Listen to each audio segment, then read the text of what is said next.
Hi, I'm Chris. And I'm Jeremy. And I'm Fergal. And we're from Movie Smash. Comic book movies are having a golden age right now with the MCU. Movies based on comics aren't necessarily a new thing, but they're a big thing. Join us every other Tuesday on Movie Smash. We explore these movies and find some hidden gems. Every other week, we revisit some of the best. And some of the worst movies based on comics or graphic novels. Was Green Lantern as bad as you remember? Heck no! Is Time Cop the most accurate time travel movie ever created? Absolutely. Was Mystery Men way ahead of its time? Should they be revisited? Should they be forgotten? Join us on Movie Smash and find out.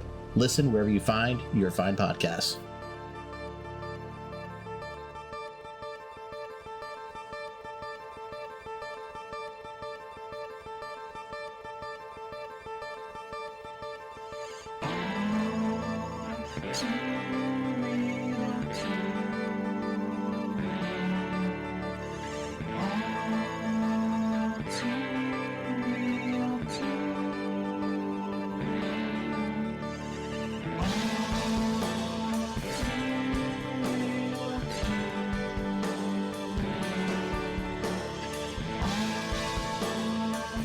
Okay, everybody, welcome to the latest episode of All Too Real 2. My name is Michael E. Cullen II, and with me, as always, is... Sesame. I'm a fourth-dimensional reptilian from the Draco star system. Oh, actually, no, I'm a fifth-dimensional being from the planet Saturn, which is actually a spiritual conscious being that controls the reptilians, and the reptilians work for the planet Saturn, which is a conscious creature, and Saturn is what makes human beings hate each other, and the reason why the Earth is terrible when it comes to violent and all kinds of other exploitation and manipulation in Carta. Okay, well, thank you for listening to All Too Real 2. That's...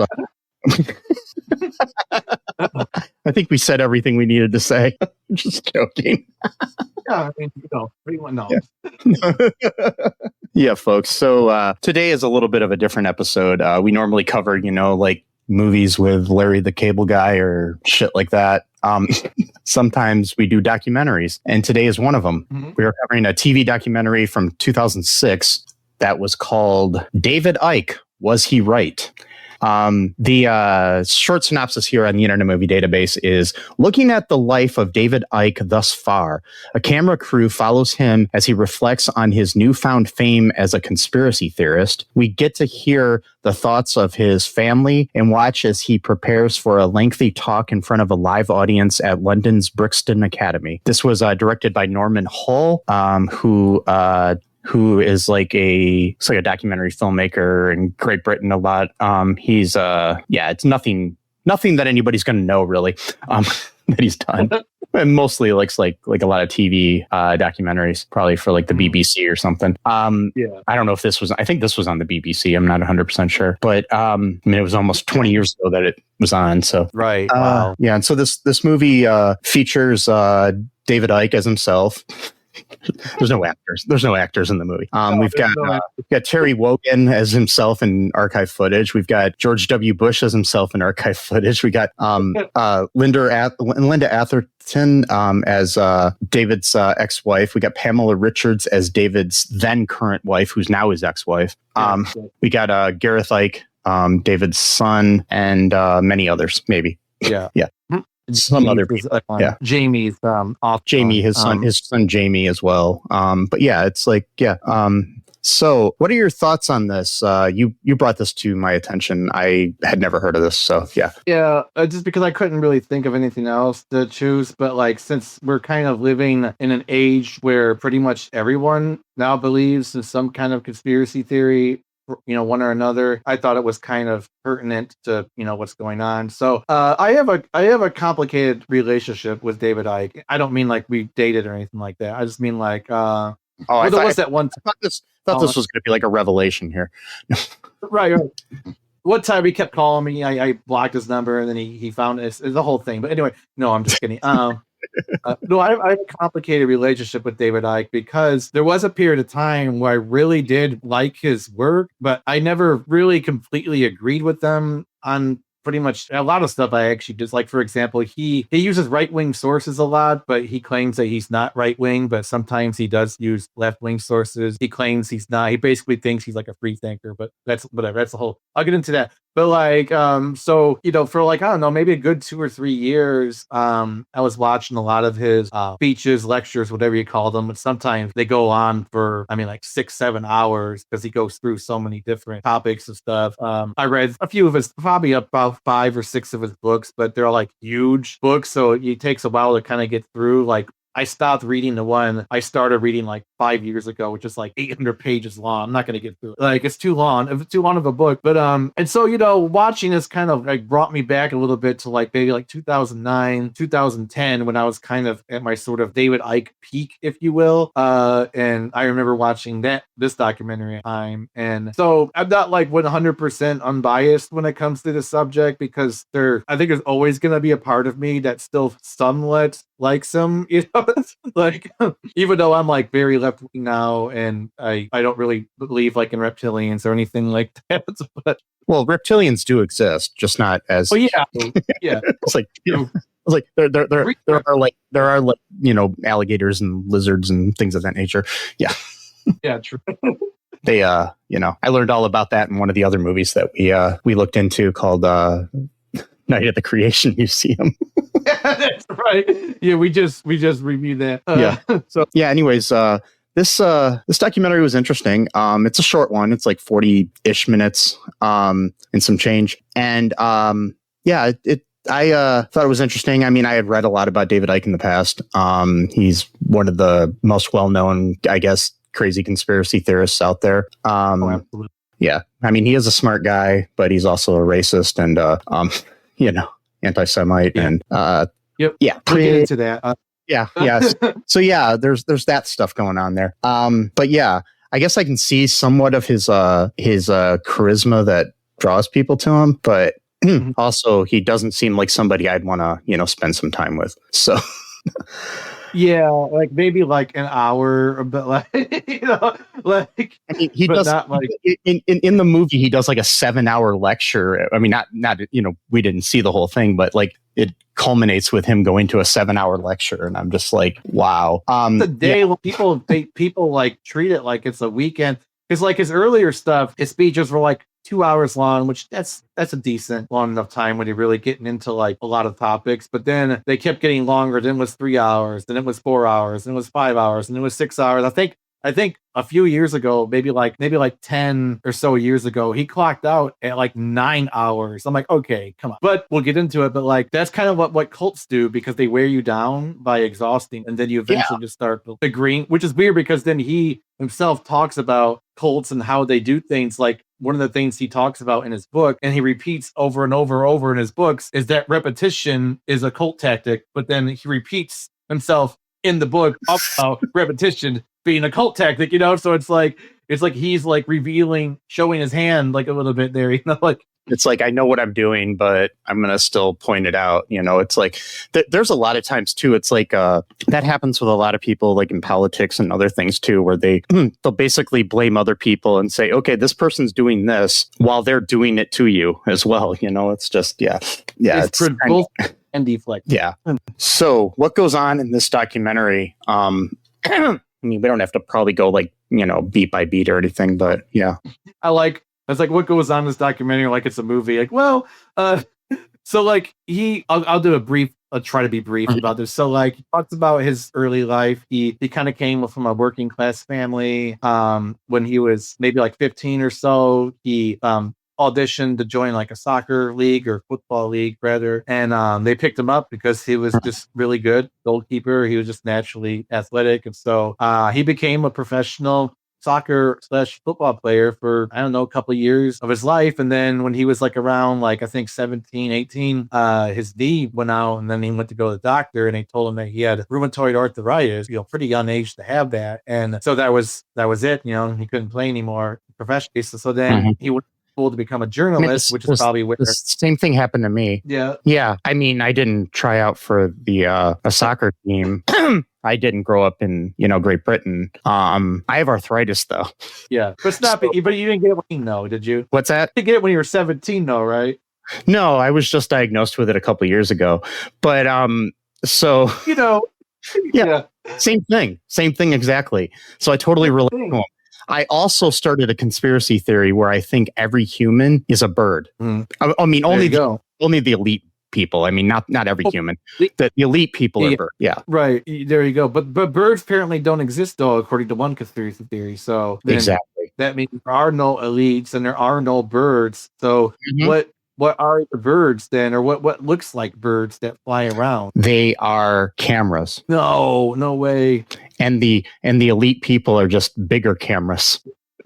Actually, though, there's a little truth to that, because the CIA back in like the 60s or so actually were like trying to train birds, like put like tiny cameras on them to like spy on like the Union or some shit like that. So there's actually a little that's the same right there about conspiracy theories. There's always not always, but there's usually some kind of kernel of truth to them, and then they kind of just run with it, and they build upon that basic. So like that right there, the birds being cameras is somewhat true a little bit, but like they didn't do it because obviously you can only train a bird to do so much, and you could just shoot a bird down, with a gun. So it's not exactly the best technique, but so that's why I also believe guns aren't real. What, guns aren't real? Yeah. Who does all the school shootings and all the other mass shootings? Only in America, by the way. It doesn't really happen that much in other countries, but none of that exists. So they're just crisis actors or whatever. No, we don't even exist. We don't even exist. So now we're not even. So now reality is subjected to the point that we ourselves don't even exist. Yeah, this podcast doesn't exist. But if we're talking, then how are we talking then if it doesn't exist? It's not really us talking. Oh, okay. I'm confused now. Me too. But, yeah, there you go. That's the conspiracy theory book right there. You just nothing but confused. So he goes to journalism school. That's probably where he learned to write, because he is a pretty good writer. Like I said, I've read about 6 of his books, and he's a pretty decent writer. He writes simply, but I don't think it's because he only able to write simply. I think he does it on purpose so that his books are more accessible to pretty much any audience, And then he went into broadcasting, which that probably helped him doing speaking, So he kind of doing those things kind of led into what he does now in a very indirect way. Oh, and there was a period of time when he was actually the leader of the British Green Party for a couple of years back in the early 90s, 89 to like 91. Yeah, I read that. I thought that was interesting. Very interesting. There's actually a really good speech that he does where, excuse me, I'm like 8 hot dogs earlier, so now I'm like, throat's like, ugh. No, but like he actually did a great speech advocating for a animal rights bill, and just talking about like how corrupt like the meat industry is and all that kind of stuff. And so that was like a really stirring speech that he did, and that was just probably a few months before he kind of lost his mind. In my opinion, I know I'm not a doctor, but like he exhibits a lot of characteristics that people would associate with schizophrenia, and I don't mean that to be like sarcastic or an insult. I just mean like the stuff. Yeah, it's hard to diagnose people. I mean, obviously, you're not a doctor unless you went to medical school. Since the last time I talked to you, but that was yesterday, so no, I didn't.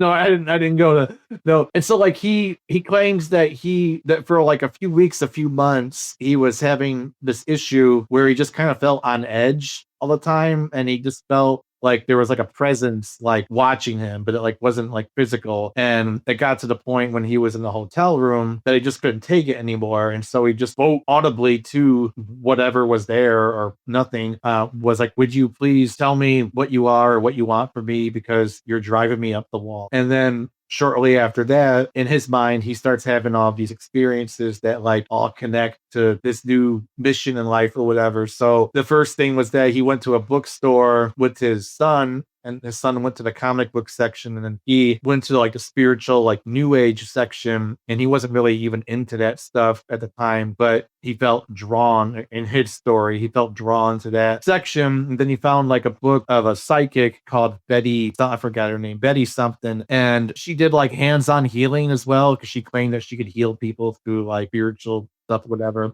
Oh, okay. And so he went to make an appointment with her because she also took like, quote, patients or clients or whatever. And he told her that he just wanted her to help him with this arthritis, but he was really trying to test her to see if she was like, and really had psychic abilities, And so according to his story, again, this is his narrative. I'm not saying it's true. This is what he says, is that she like kind of freaked out because this huge presence was around him, and she had to like pay attention to what the spirit was telling her or whatever, and just basically told her that David's like a prophet. I mean, without saying those words, but pretty much that's what. Like he's gonna change the world, or he's gonna speak in front of thousands of people, and just all this other stuff, and that he's gonna write 5 books in 3 years or something along those lines. He did, but a lot of these books were like 100 pages long, so it's like he was like trying to fulfill the prophecy, basically. In my opinion, similar experience to this too. There was one day where I was walking down the street, and this guy was talking to himself, and one of the things he said is, "I'm a psychic," and then the other thing he said is, start a pop culture podcast. Yeah, and it happened, and that's what happened. It happened. Yep. So it works. Right. And so this starts his journey, his mission, but it didn't start with conspiracy stuff. It started with a new age kind of thing. So he got really into like crop circles. That was like in the 90s. That was a big thing among like new age people. Oh yeah. At the early 90s, that was a really huge thing. Like a lot of people were talking about that so-called aliens were making crop circles of like different symbols, and it was supposed to mean something, I guess. I don't really remember, but like I remember my mom talking about it, and I remember seeing stuff on TV about it at the time. And he also started wearing turquoise all the time, not jumpsuits, but like workout clothes, because he believed that like turquoise was like a positive color that like brought you positive vibes and energy or something like that. So he was always wearing like this turquoise and like pink with like pink stripe, it was like a running, like a workout outfit, like a running jogging kind of outfit or whatever. And he would wear that pretty much everywhere he went for like, I don't know, like a year or two. And then he wrote this book called The Truth Vibrate, and it's a decent book. It's just like a new age thing. It's really nothing to it. I mean, it's nothing different that you would read from any other new age author at the time. But, it was interesting. He had some interesting ideas. And then he wrote another one called Love Changes Everything. And then it was similar to, that, but then there was like a little bit more, addition to it. And then like 94, he goes into the conspiracy shit, and I don't know what drew it to him. I don't know what it was, because like for 3 years, he was just doing this new age stuff. And he was calling himself the son of the Godhead. And so there's this moment that kind of changed his life, because he went on a show called the Terry Wogan Show, and he was like a talk show host, like really popular. And he had David Icke on to basically humiliate him. That was the reason for having him on the show. And so David's going through his whole spiel, about, whatever. And then Terry says, the press claims that you claim that you're the son of God. And it's like, but that's not what it said. Son of the Godhead. And if you actually do any research, he's specifically talking about new age type of spirituality. But then when they say son of God, they're making people think it's like some Christian thing, but that's not what he was even talking about. Yeah. I'm not trying to like defend him. Well, I am trying to defend him in a that like, I mean, it's accurate. I read that too, and I mean, the way that it comes across even in the documentary is that he was saying he was the son of God, not the Godhead. But it was just kind of interesting. Yeah. So yeah, a new age thing. I mean, he was setting himself up to be like more important than other people, but he wasn't like really saying it directly. So like what he would say, and I think it was from a different talk show host. He said something like, everyone's like the sons and daughters of like the Godhead, but some people are directly created from the Godhead, and then other people are created from the creation of the Godhead. So essentially saying people are created from him. So it's still a way of saying that he's better. I mean, he's like, I don't think I'm better than anyone else. I just think I'm better than everyone else. It's like, but you just said whatever. I don't think I'm better than anyone else, but I think everybody was made based on me. From me, but to be fair, he says there's other sons of Godhead too. So it's not just him. So he thinks Jesus is one of these characters. So he's not better. He's not better than everybody. He's just like kind of equal with like Jesus and other people. Equal with Jesus. There was this thing called the Ascended Masters. That was a New Age thing where they believed that Jesus was one of many of these beings called the Ascended Masters, and that they had like superior. Yeah, great name for a band. What's that? The Ascended Masters. That would be a great name for a band. Absolutely, that's a great band. And so he kind of goes through this for a while, and then I don't know what it was. 94. he writes this book called The Robots Rebellion, and it's his first book on conspiracy theories, and it's really long. It's like 500 pages long or something like that. And it's the standard fare Bilderberg stuff. The one world government, new order, Illuminati. Your normal conspiracy shit. But there's a little hang up here because he decided, for whatever reason, to add the entire text of the protocols of the learned elders of Zion in the book itself, like literally just like a chapter dedicated to just reprinting. Which if you're listening and do not know what that is, it's a very, very, it's fictional book that was attributed to Jewish people and used to basically justify racism towards Jewish people for centuries now, almost. So yeah. And then it came out that it was most likely written by the secret police in Russia at the time, like this is before Soviet Union. This is when the Tsar was still the ruler of Russia, and there's a lot of evidence that it may have been commissioned by the Tsar to write against the Jews, to persecute the Jews, basically. And so he puts the whole text in the book itself, and then they're like, hey, we can't publish this because that's weird and anti-Semitic. And he's like, no, I'm not being anti-Semitic, I'm just saying that, like, whoever, so like his way, so he tries to weasel out of this. So this is how he works it out, so how he fixes the anti-Semitism problem. So what he says is that whoever wrote the book or text or whatever actually was working for the New World Order. So everything that person or persons who wrote that text was speaking the truth, but they just blamed it on the Jews so that they made people think that they were the ones who wrote the book. But the book itself is actually true. So that's his way of trying to like have both ways, kind of like, Yeah.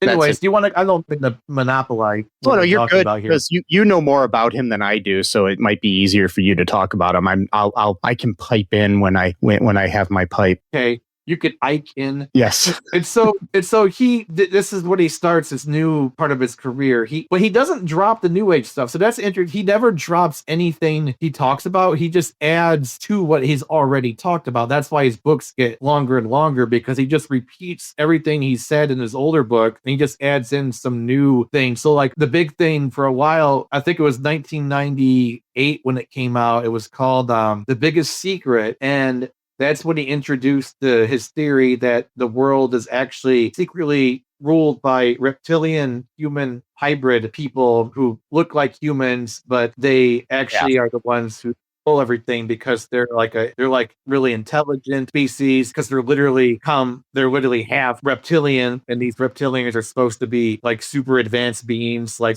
they come from the One thing I was questioning about, so like in the documentary, he's talking and he's saying that these people look like reptiles. And then they show like images where it's like George W. Bush next to like some kind of lizard or something like that, and trying to show that they look similar. So I used to be under the impression that it was kind of like more like V or something, like where they were reptiles underneath their human skin. But I don't understand what his point of view was. So that was a documentary's fault. So in his books, and in his speeches at that time, he actually goes into a lot of, like, if you're just bored or whatever, and you just go to like, let's say like you go to chapters of like whatever speech he is, there's like an hour and a half of the speeches just dedicated to the reptilian stuff. Like, and then he goes on to everything. Like, so basically, according to him, and he's not the first person to talk about this kind of idea. There's people back in the 80s and 70s that were saying something similar about this. So his theory is that the reptilians mated with human beings thousands of years ago, and then they created these hybrid races, but they look like humans, but occasionally they'll accidentally show their true form, like usually when they're super stressed out, or if they haven't had rest or feasting off of people's energy. That's another big thing, where he thinks that the reptilians are able to like get spiritual energy of people, and that's what allows them to keep their human form. But that's similar to like what years ago, the house I grew up in was haunted, and a friend of mine once told me that I should not move back in because Larry, the ghost who lived there, was feeding off my energy. So do you think Larry was a reptile? He could have been. No. Okay. So this is where it gets dicey though again, because we talked about the Robots Rebellion and the Learned Elders of Zion text being in there, right? So there's a problem here. So he swears up and down that he's not anti-Semitic, that he doesn't hate Jewish people. He just hates the bad people who happen to be Jewish, and they just happen to be the people that control the world. But it's okay, but like, and so what he does, he talks about the reptilians, right? Yeah. And the reptilian hybrid humans, right? Mhm. And then it just so happens a lot of these reptilian human hybrids happen to be Jewish or have Jewish last names, basically. And they drink human blood, specifically of children. So that's interesting because that's literally pretty much what the protocols of the Elder Zion say, doesn't it? No, the blood libel said that. That's even older than the. It's even older, but is it in the protocols as well? It might. I don't know. I haven't read it in a long time, but I did read it once, and it's. So these reptilian, but he goes. Well, not all they're not all Jewish. It's just they just happen to choose the Jews for whatever. But then he'll backtrack, and then he'll go back to the theory that, oh, whoever's doing this, they just want to scapegoat the Jews. So they pick the Jews intentionally so that people will be anti-Semitic against them. So technically the Jews are not at fault for being the ones that people say control the world, but he's going to mention all the anti-Semitic conspiracy theories anyway, which then also propels anti-Semitism, but he's not anti-Semitic. It's like, what? Like, it doesn't make any sense, but that's kind of how he does it. And so obviously when that came out, the accusations of anti-Semitism came back because they're like, well, I thought we went over this. I thought you said you were done with this crap, but now 4 years later, not only are you going back to it, you're adding the blood libel shit on top of the protocols of the Learned Elders of Zion. And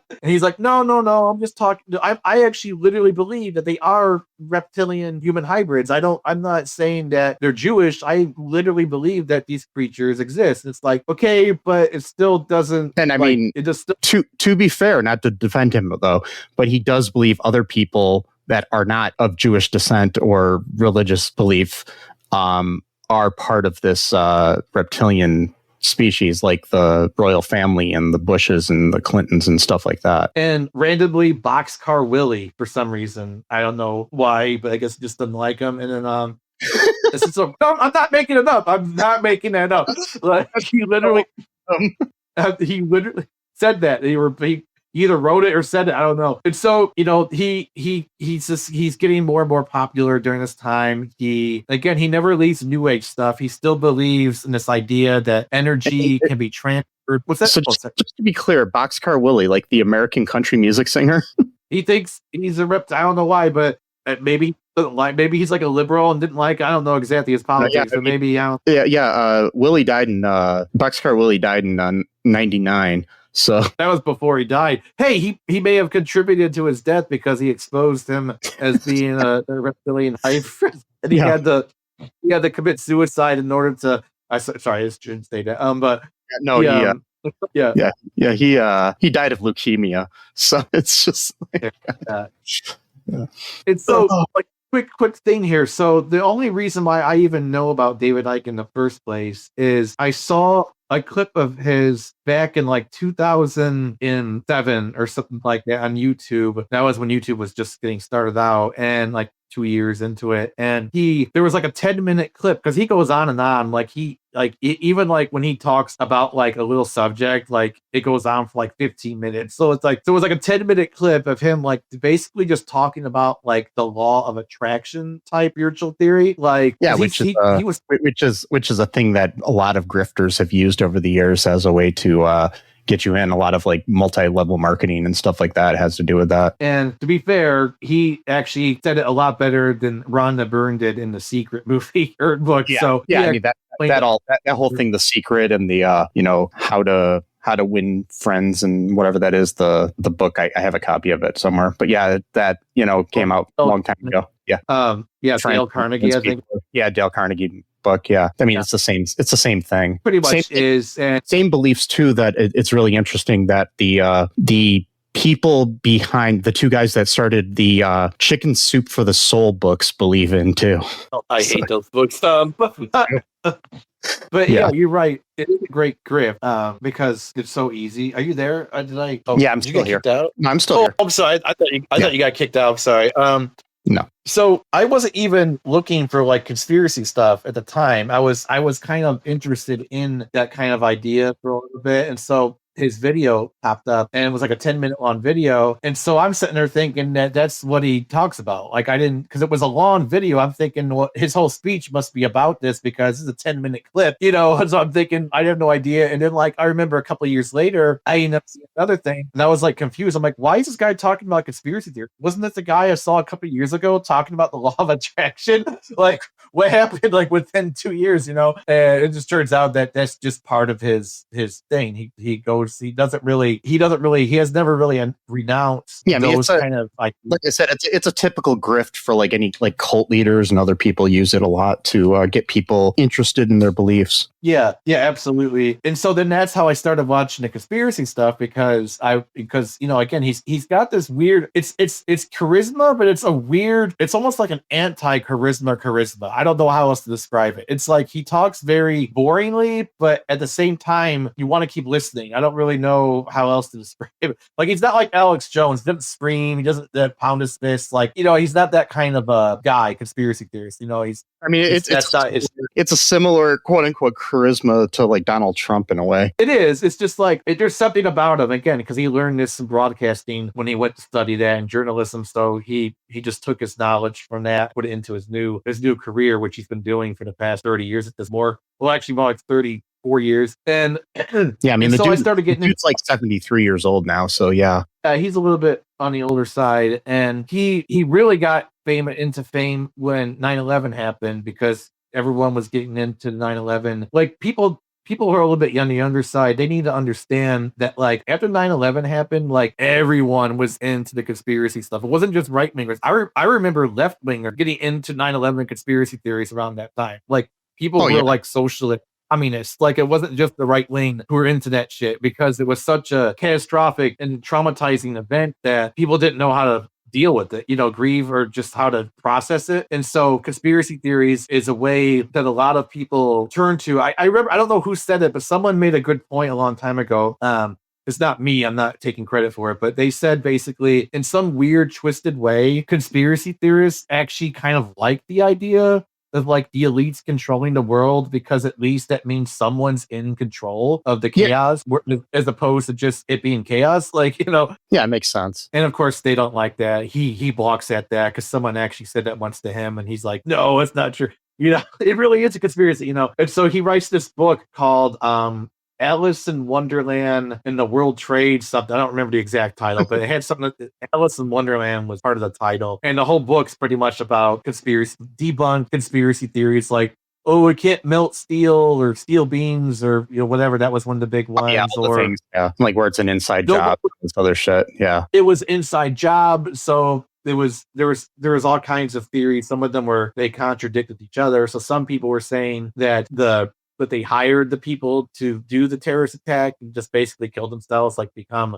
martyrs. And then other people were saying that the planes were empty, but it was being remote controlled, which like remote control a jet like that. I mean, yeah, especially maybe now technology, but 2001, I don't think so. And so some of them were saying that there was nobody on the planes. They just used it to crash into the towers to then blame it on the Muslims so that then they could use that as a justification to attack the Muslim world, which again, like I said earlier, there's oftentimes a kernel of truth to conspiracy theories and they just kind of run with it. So again, for our younger audiences, I don't know how much younger they are. So a few months before 9/11 happened, the Bush administration had actually got intelligence saying that Osama bin Laden is planning an imminent attack, and the methods for said attack was to hijack airliners like commercial jet, and then to use those to fly into build. And then they ignored, quote unquote, that intelligence. Which again, I'm not sure if they ignored it or if they just intentionally didn't.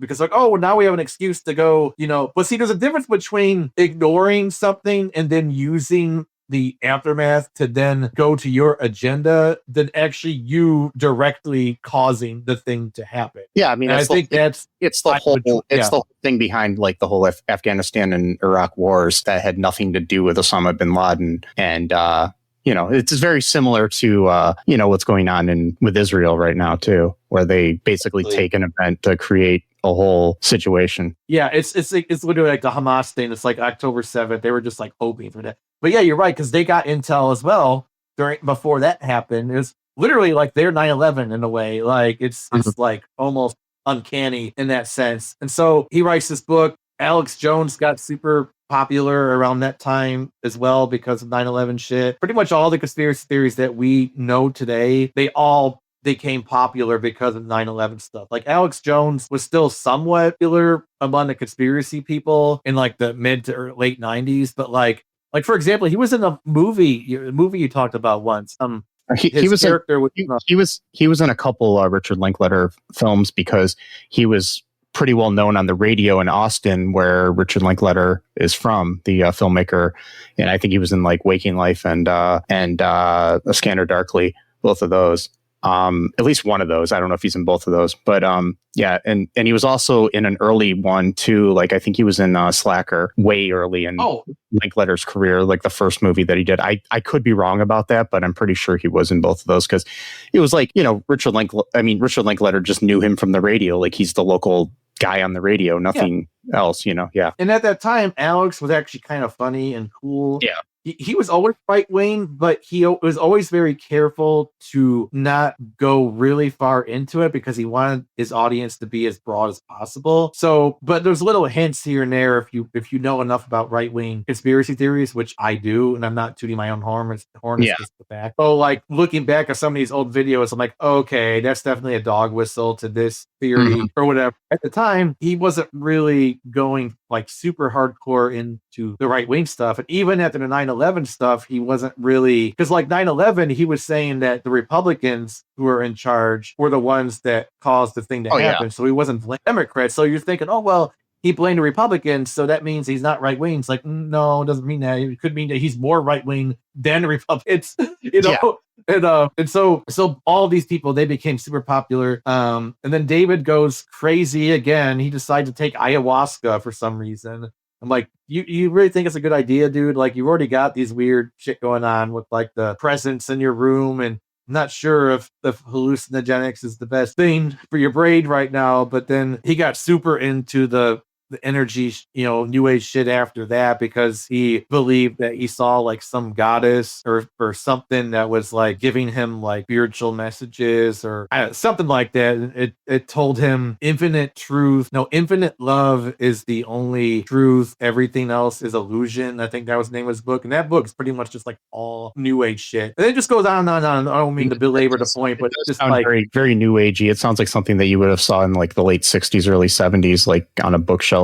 I read part of it. It's not that great of a book. It's interesting, but like so the thing about David is what he does is what I mentioned earlier, is that he repeats everything he's written in his old books, and then he just has a new revelation or new theory. So the reptilian stuff was popular for a while, but that people got bored with that. You need to keep upping the ante. So then it's like, oh, what's the next thing? Oh, the next thing is that the moon actually isn't a real thing. It's actually a army base of the reptilians, and then the reptilians live underneath the moon, and then they shoot negative energy from the moon to the earth, and then that's what causes people to. It reminds me a lot of like L. Ron Hubbard, the Scientology stuff, like Scientology shit, or some like Mormonism too, a little bit, but not fully. But yeah, that was. I have that book. I can let you borrow it. I don't think you'd want to, but no, I'm good. That one was I think it was called Human Race, Get Off Your Knees. The Lion Sleeps No More, I think is what it was called, and that was a new theory, and like he cited this book called Who Built the Moon that like these two scientists wrote, but like again, that book was debunked many times over to like actual scientists, astrophysicists. They're like, no, nobody built the moon. That's ridiculous. Why are you talking like this? And so he used that as like his main. Yeah, that's just a little crazy. It's crazy. And so it's interesting too, because in that book, I think it was that book, he explains his process of how he writes things, or like how he comes up with things. And the thing he describes is literally the exact opposite of the scientific method. So he literally said in this book, yeah, sometimes I just come up with some ideas, or like the ideas come to me, and then I write about them, and then I research to see if anyone's talked about it before. I'm like, dude, you're not supposed to do that. That's the opposite of what you're supposed to do. Like, you're supposed to first. I had a conversation with somebody today on Facebook who basically said that. It's like not the way you're supposed to do anything. Like, because all you're doing is cognitive. Why should they said basically something like, why should we believe in all these scientists? Because, you know, all these people are coming out against RFK Jr. and his like quackery when it comes to medicine and everything. And this person was defending it and say, why should we believe those people? They're all elites and they don't do anything. And I said, well, there's the scientific method. That's why you should believe in them. And they said, well, why should we believe science? And I'm like, okay, I'm done talking to you. Yeah, there's no point. Like, there's no point. And by the way, David's like super anti-vaccine. He's oh yeah, of course.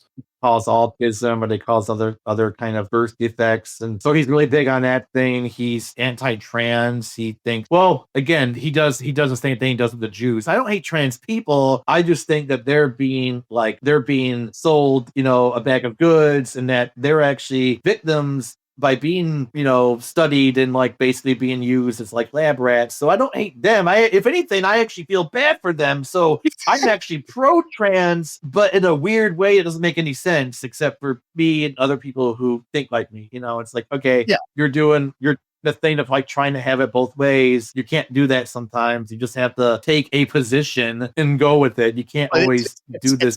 It's the typical transphobe argument when you tell them that they're transphobic. They're like, "No, I'm not transphobic," and they're like, "I just think these people are mentally ill." Right, but then it's like, but then you also have a prejudice against mentally ill people. So then you're not really saving yourself like with that argument, And he was really big on talking about the bird flu and swine flu, saying it was like intentionally conspiracy, whatever. Like, and then so the moon, after people got bored with the moon shit, just like they got bored with the reptilian shit, he had to come up with a new idea. So then his new idea, which that's like 10 years ago, and that's when I just stopped reading. He wrote, because there's just too much to go through, and I want to read like actual books of real people saying real shit. And so his idea then was that the planet Saturn isn't actually a planet. It's actually has consciousness. It's actually a conscious being, but it's like really evil, and it wants to like kill everyone, I guess, for something. So the reptilians now actually work for Saturn. So they're not,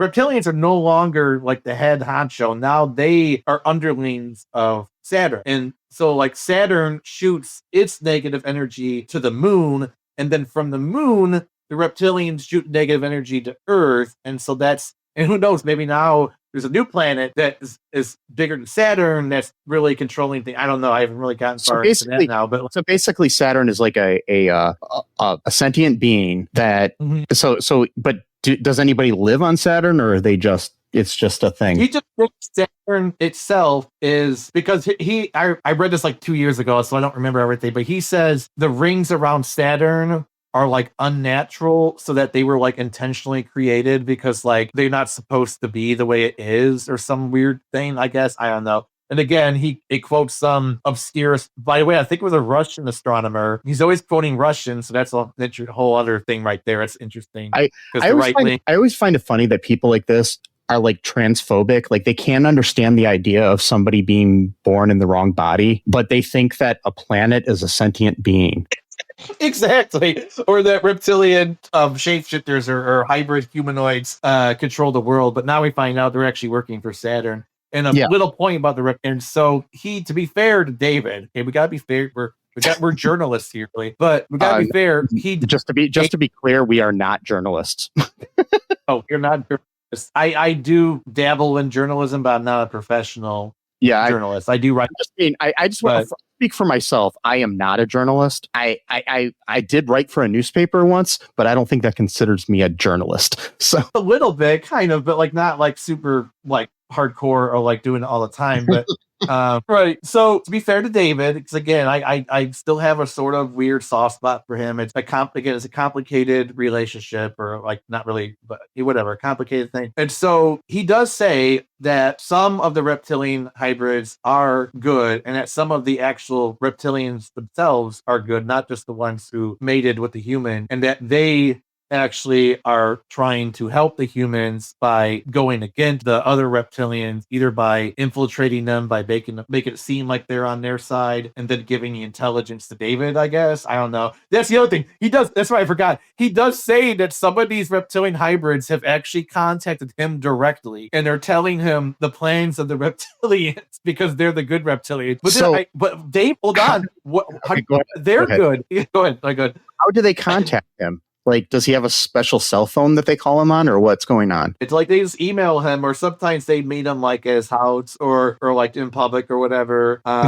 It like I'm not even kidding. He just says like, yeah, sometimes he'll contact and just tell me shit like about what's gonna happen, and like they're the good ones. But I'm like, David, how do you know they're good ones? How do you know that they're like a triple agent? How do you know they're not reptilians working for the reptiles, but then they're telling you that you're on their side, but they have to pretend to be working for the reptilians in order to trick the reptilians into thinking that they're working for them, but then they're actually working for them for real, and they're giving you false information. Or who knows, maybe David's a reptilian. Maybe he is doing all of this in order to trick people into thinking that the reptilians are bad, but they're not bad. I don't know, whatever. I lost my train of thought there. But like, so Saturn's real. It's a planet, but it's also a sentient being. It's evil for some reason. I don't know exactly. I don't know if he explained why they're evil. But does he believe that Pluto's a planet or not? That's the main question. I'm joking. I haven't gotten that far in the book, because like, this book here is like 800 pages long.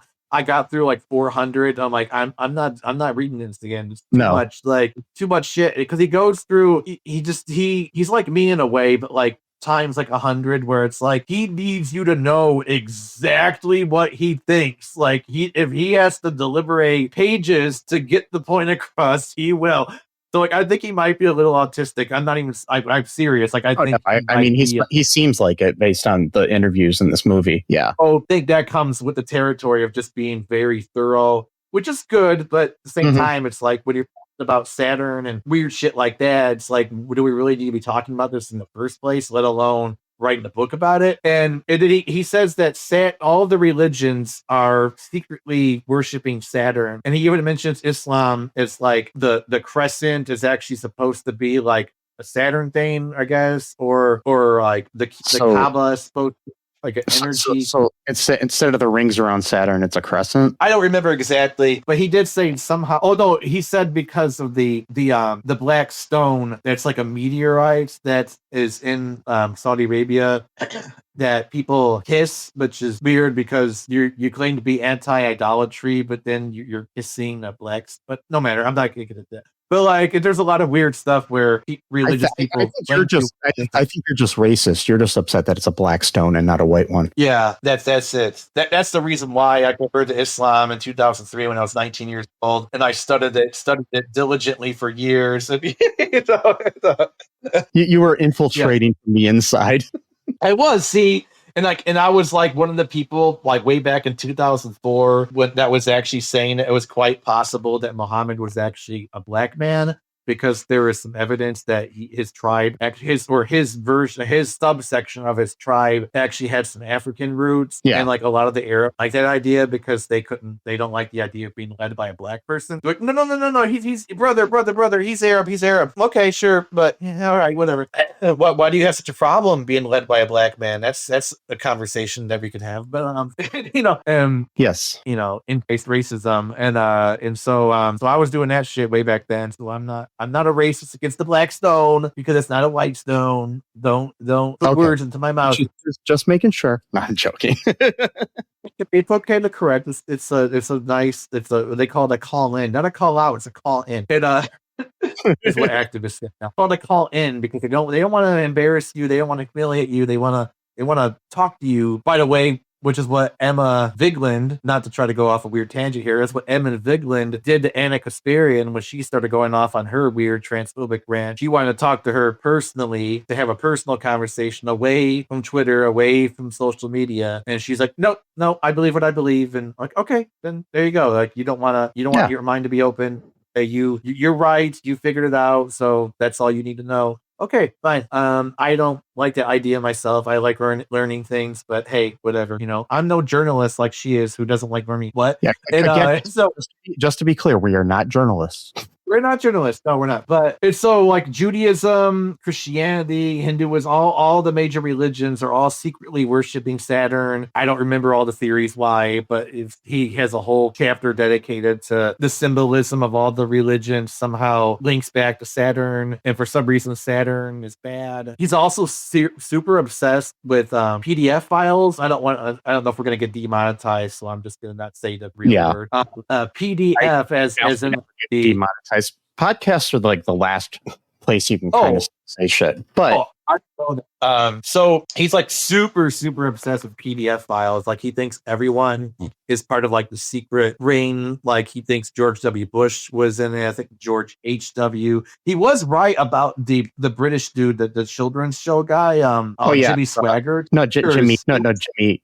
It's sorry. Yeah, Jimmy Swaggart was the that's right. He was the You're right. It's Jimmy Savile or Savile. Yeah, Jimmy Savile. Yeah. Savile. In decades, like since the early 90s, he was. Oh yeah, that guy's a creep. There's a good documentary about him on Netflix, I think, that's really worth watching. That came out a few years ago. Yeah. And so he was right about him because he was saying that for years. But to be fair, though, a lot of people were saying that too. It wasn't just him. So, but he's super. And like he goes into it way too graphically, in my opinion, because it's like, okay, we get it. You need to be thorough. You need people to understand what you're saying. But like in this whole section, he's talking about the secret PDF file ring, and it goes on and on for like 50 pages. And he's like specifically talking about certain sex acts that the men do on the kids.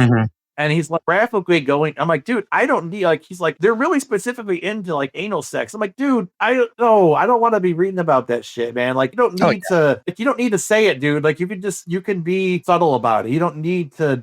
I don't want to be reading stuff like that, bro. Like, I think that was the reason why. That's why I stopped, because it was in the middle of that section, and I stopped reading it like 2 years ago. That was what it was. I was like, I can't finish this section because there's like 20 more pages about it. I'm like, I don't want to be hearing this stuff. And so like he's really into that, not into it as in like he's into it, but like he's into like the conspiracy theory about it. But then like that goes into the QAnon shit, because QAnon pretty much just stole a lot of shit that he was talking about, and other conspiracy theorists were talking about, the whole thing about how they're freaking the blood of children. That's the thing about QAnon, how they were able to get so many people involved. It's because they just kind of are a smorgasbord of conspiracy theories. So they'll take like a little bit from here, a little bit from there, and they can get all these different people interested and involved. And then, if you don't believe in certain things, you're just like, oh, I don't believe that part of it, but they got to be right about something because I believe that this happened, Right. I mean, it's the thing. Like, David has written like 22 books at this point. If you've written 22 books, and each of your book gets larger and larger, I think the latest book he wrote was like 1,000 pages long. You're gonna get some things right. It doesn't mean that like you're a prophet or like or like whatever. Like, I mean, it's just like anybody that you believe is a prophet, like Nostradamus or anybody like that, where it's just like, yeah, he's going to maybe get something right or something similar to what's right.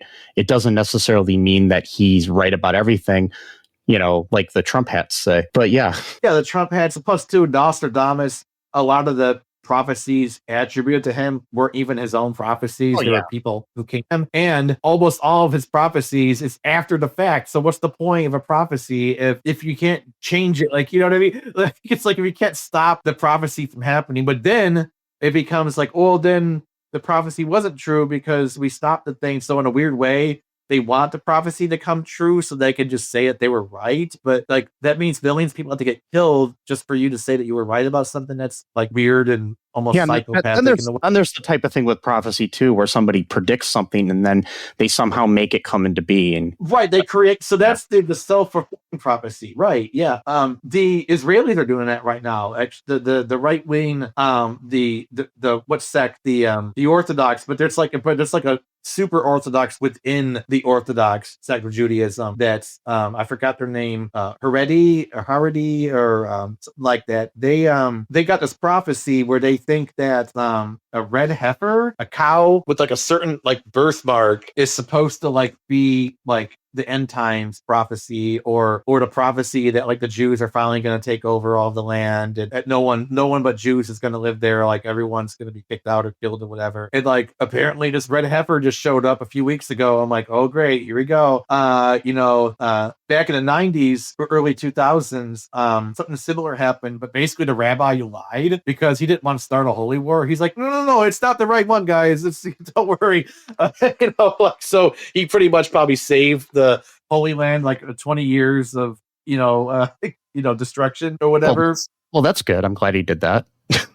I'm glad he lied too. But for what, if anything, his lie was actually pro-Judaism because he was lying for a good cause. Because it was like either I tell the truth and these crazy people are going to use that as their justification for like, I don't know, just creating settlements all over the place and kicking everyone out in one fell swoop, or I lie and I stop that from happening. So it's like he kind of did the right thing. And in Iran, the president of Iran back in like 2005, I don't remember his name, but he subscribes to a really extreme version of Shia Islam where they believe that like it's okay to like usher in prophecies, like not allowing them to naturally unfold, but that you're allowed to actually like make it happen sooner than when it's supposed to happen, which doesn't make any sense, but like that's what he believes, right? So he was intentionally doing shit like to provoke like other countries in like the 2005 era of history because he thought like this would bring on like the final holy war or whatever. Religious people can be fucking weird, dude. Like I'm not trying to be mean, but like it can get really dicey sometimes, really really dicey. And David's super anti-religion, so I guess he's got something going on there where he understands a little bit about the brainwashing that can happen. And I could pretty much stop here because like if you watch Henry, you know what's going on here. The one question I do have for you before we wrap this up is, was he right? In some ways, he was right. But again, when you write 75 books and there's 2,000 pages apiece, you're going to get things right. Yeah, I mean, obviously exaggerate. Stopped clock is right twice a day, so it's going to happen.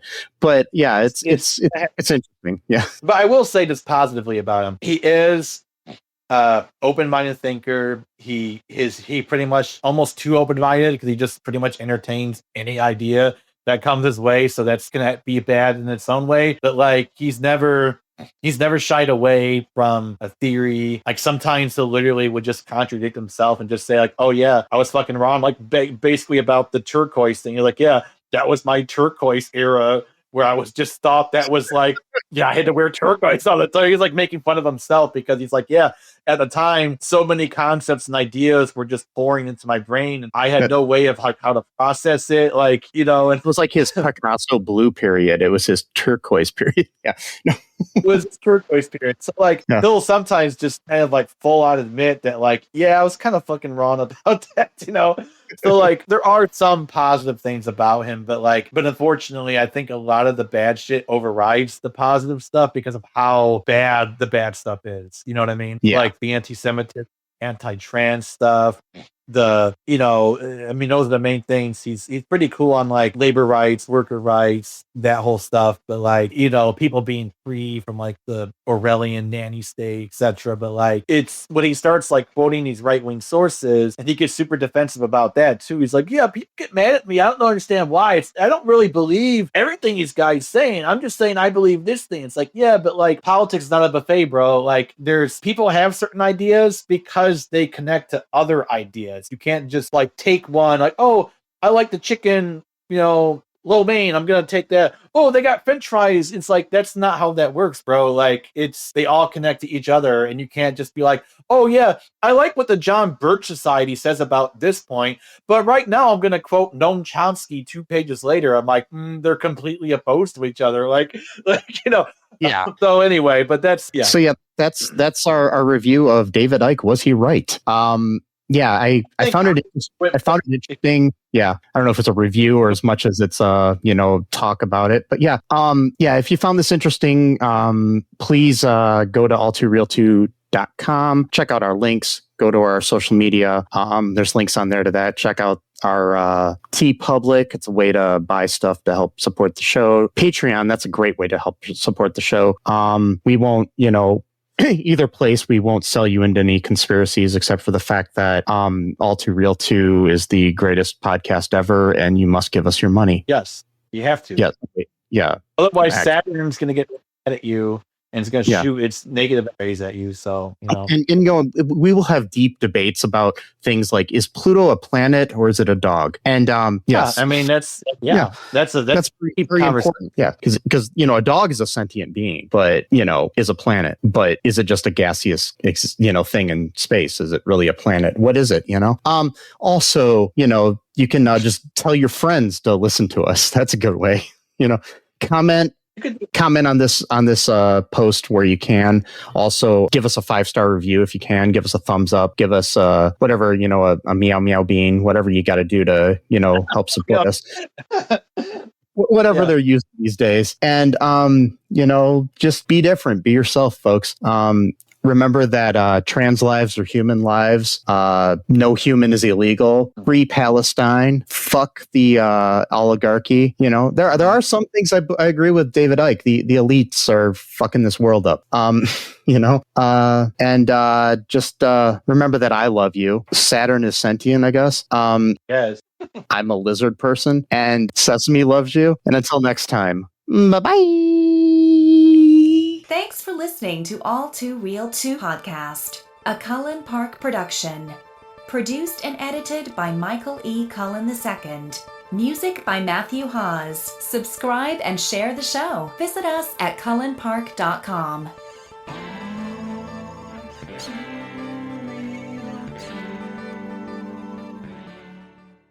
If we knew more about our sleep, what would we do differently? Would we go to bed at a consistent time or take steps to reduce interruptions to our sleep? With the all-new Sleep Score, Apple Watch measures your bedtime consistency, interruptions, and sleep duration. Then, every morning it combines these factors into an easy-to-understand score from 1 to 100. So you'll know how to take the quality of your sleep from good to excellent. Introducing the new Sleep Score on Apple Watch. iPhone 11 or later required. Mint is still $15 a month for premium wireless. And if you haven't made the switch yet, here are 15 reasons why you should. 1, it's $15 a month. 2, seriously, it's $15 a month. 3, no big contracts. 4, I use it. 5, my mom uses it. Are you playing me off? That's what's happening, right? Okay, give it a try at mintmobile.com/switch. Upfront payment of $45 for 3-month plan, $15 per month equivalent required. New customer offer first 3 months only. Then full price plan options available. Taxes and fees extra. See mintmobile.com.